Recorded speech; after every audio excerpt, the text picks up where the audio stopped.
Do you remember who dropped you off? You did. Okay, I did. Yeah. Did you tell the police I did? No, I ain't want them to know we were messing around. Okay, you did. Okay.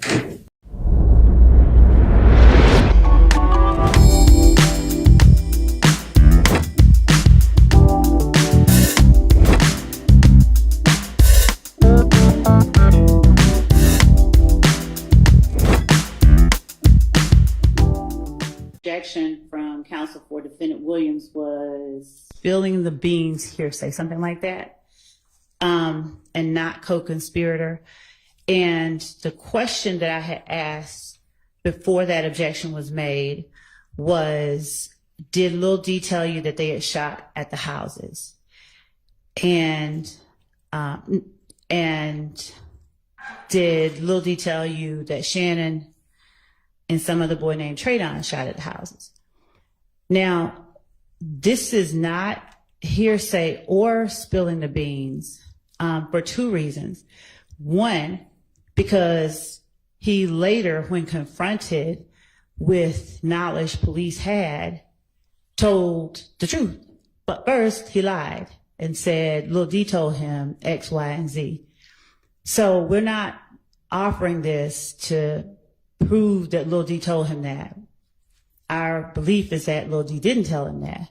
But we do need to show, when he's sitting here telling the jury on Friday that he and Lil D came up with a play, and that play involved implicating Fulton, and that Lil D told him that Lil D had told the police on him, Quindarius, and Fulton, and that he wanted to get back at Lil D for implicating Fulton. So therefore he said Shannon.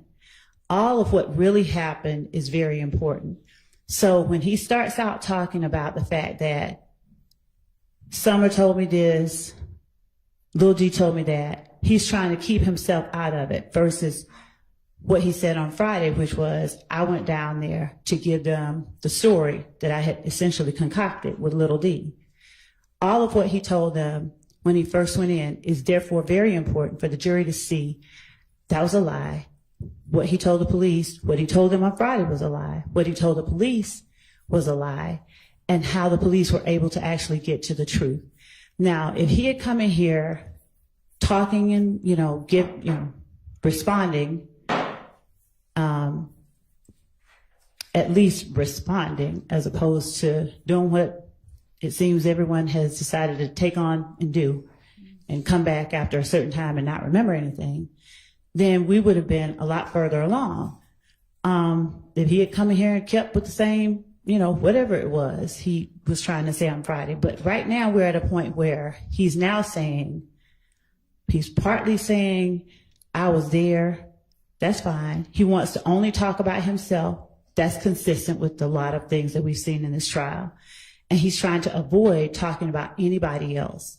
So having him testify about essentially what lie he told the police, because we've had a lot of instances where he said, I lied. And then showing what he later told police when confronted with facts that the police did have, it allows us to do exactly what the rules of evidence are designed for, which is to put all of the facts in front of the jury and allow them to draw inferences from those facts. This is not hearsay offered for the truth of that matter asserted. It is statements that he gave to the police to cover up his involvement. It is an inconsistent statement with what he said on Friday. So that prior inconsistent statement, I believe, gets us past a hearsay objection. We're not offering it for the truth of what Demekian did or didn't say. And later when he says, when confronted, you lying, Detective Gaither literally got ready to get up and leave, and he starts telling the truth, the jury ought to be able to hear all that. Hiding all that from the jury obscures from the jury pertinent information we believe they need to assess the credibility of his testimony on the stand and what he told the police during the interview. All right, if it's not being offered for the truth, then it is not subject to a hearsay objection. So overruled. I have a believe it is being offered for the truth, but whatever the court finds. And also, my bigger objection is I witnessed the district attorney just leaning down on her table and reading potentially or surmising from a supposed transcript in front of the jury.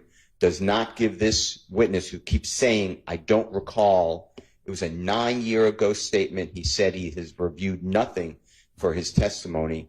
And I believe that under 613, which is 24-6-613B, it needs to come in evidence to impeach him, or he needs to be given an opportunity to review what he said, rather than the district attorney just say, did you say this? He said, I don't remember, and then move on. He has basically said he is not going to, preemptively, not going to remember anything other than things about his own probation. So honestly, I think at this point, you've laid a foundation that he's not going to remember anything in this interview. Your Honor, I understand what the court surmises so far, but Your Honor, I also know that there are particular parts of this interview that this witness has said certain things because of that. If we were to, as in the past, if we attempted to just based on those statements, because the court sees he's remembering some things and he's not remembering others. And I think it's very important for the jury to see his selective memory. So if we were to simply say, okay, we're just going to play the statement now, we don't believe that, and I understand that the court wishes to, further things along, but if we don't allow the jury to see what his selective memory entails, that we are hiding things from the jury that are very relevant to their making a decision about what they should believe and what they should not believe.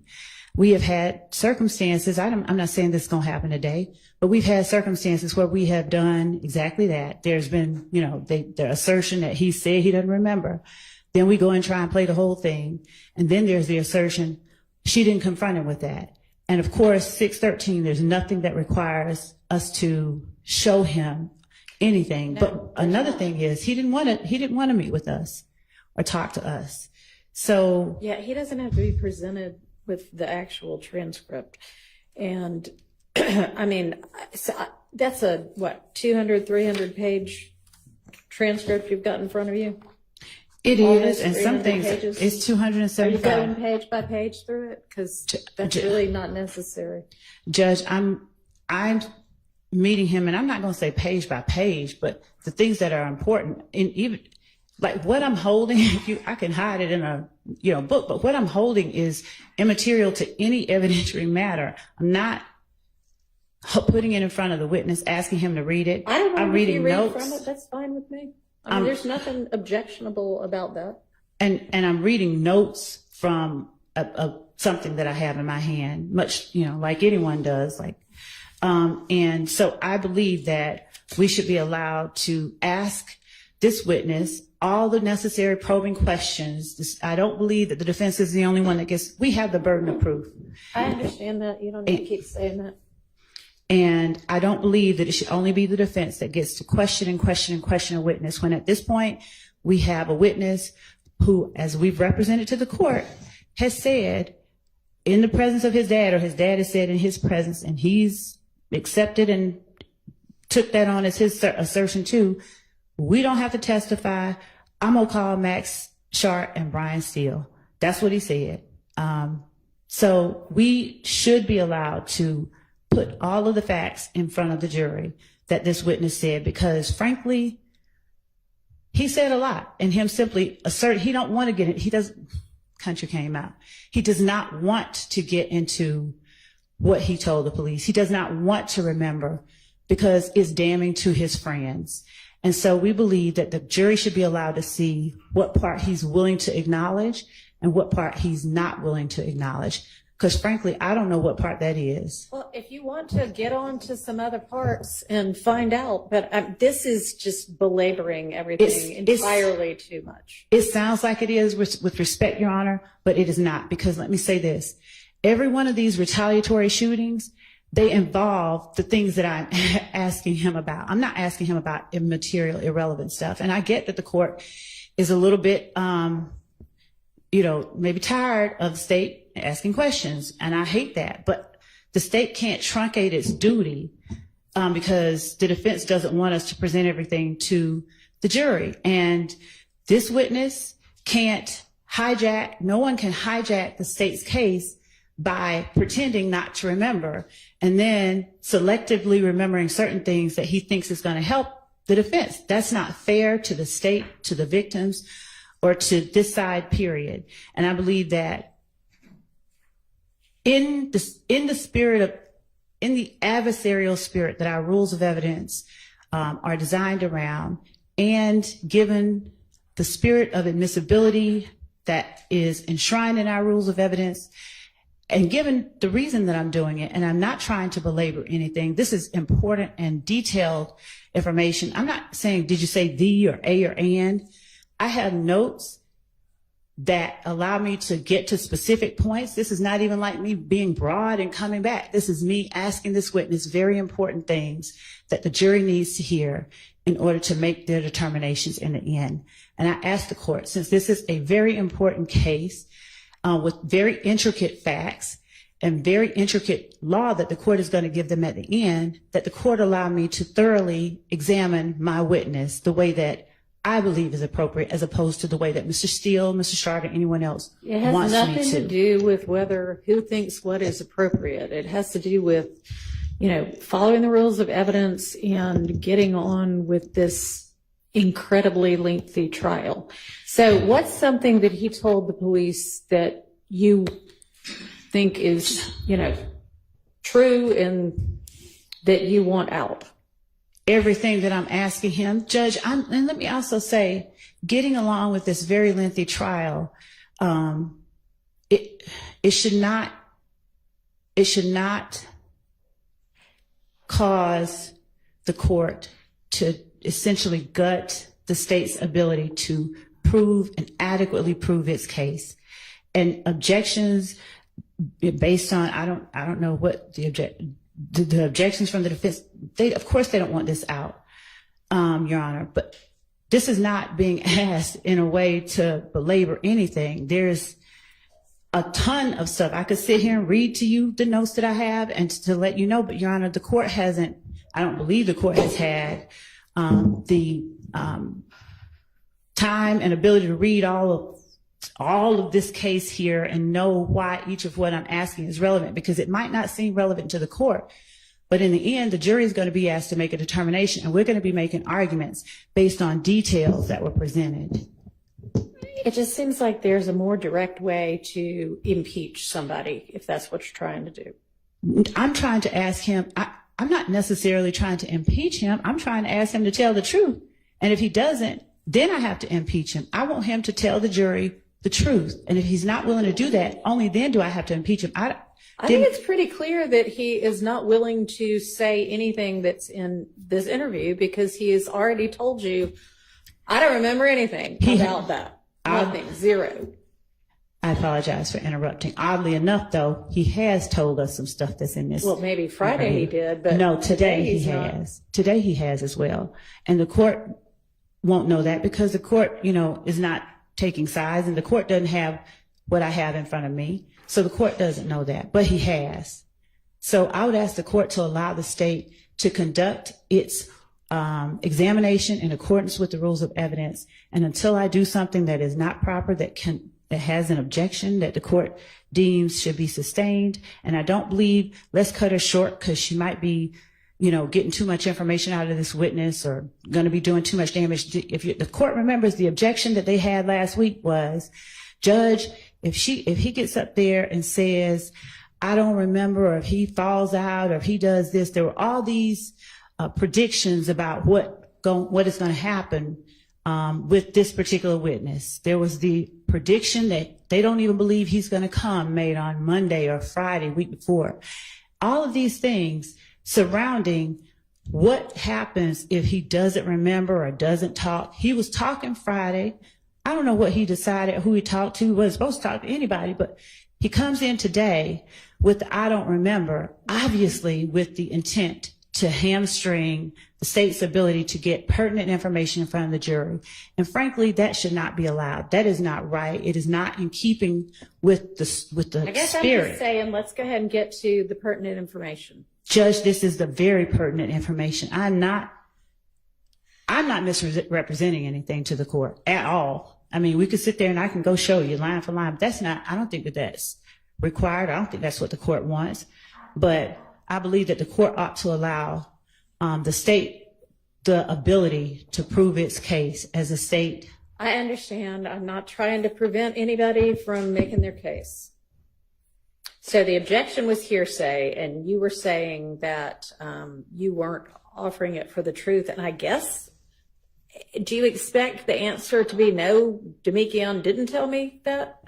I know for a fact that later on in the interview, when confronted with, when Gaither literally gets up ready to leave, he starts admitting the truth. He starts admitting something different. So correct. I believe that his account that Demekion is the reason he knows certain things is not true. And I have to present, and I'm not going to hide from the jury the fact that he first lied, because that would be the first thing they say when they get up on cross. You lied at first, and you were in Fulton County Blues, and so you lied, you just lied all throughout trying to help yourself. I think it is very relevant and very important that the state be allowed to put up its case in a way that is impactful, effective, ethical, permissible, and right, and within keeping of the rules of evidence. Okay. So anyway, that my ruling on the hearsay stands. Your Honor. Yes. I believe that the way that the prosecutor is doing it, though, violates OCGA 24-6-613. I cite this 24-6-613.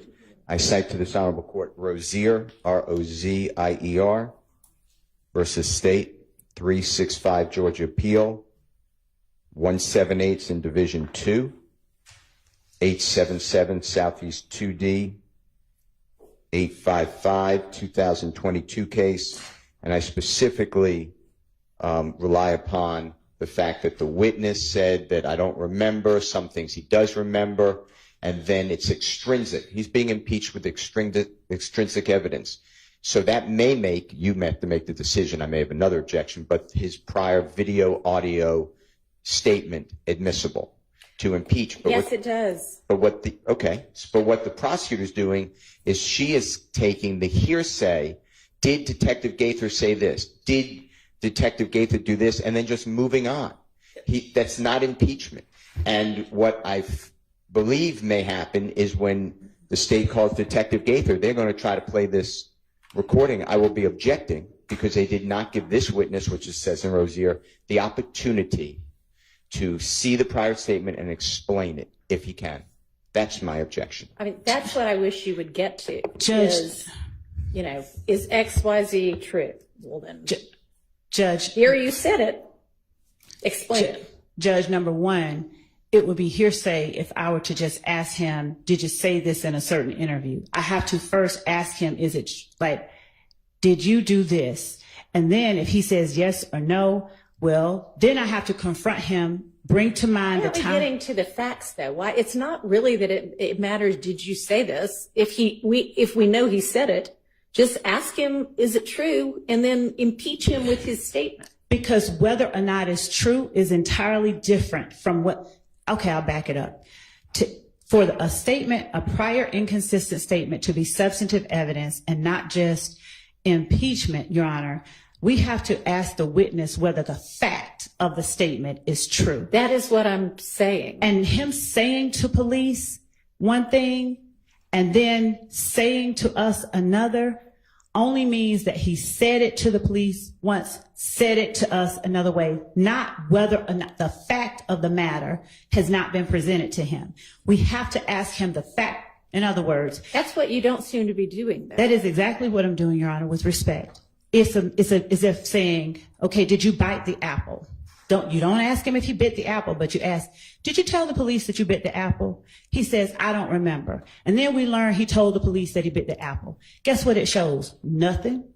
even though the two statements are inconsistent, because nobody ever presented him with a plain basic question, did you bite the apple? It just shows. But you're not doing that either. Actually, I am. I asked him, did they shoot at the houses? The only time you get me asking whether or not you told the police anything is after I ask him, did a certain thing happen? Were you at your house? Was your house on Cleveland? Did Summer come and wake you up? When he says either no, I don't know, I don't remember, you know it didn't, I go and then say, did you tell the police that you did? I have to confront him with it. And then when he says yes, no, maybe, I have to bring in either the statement or the officer that he told to show that he said it, because only then do I show that that prior statement of no, Summer didn't come to my house, no, this didn't happen, is untrue, by showing what he said to the police.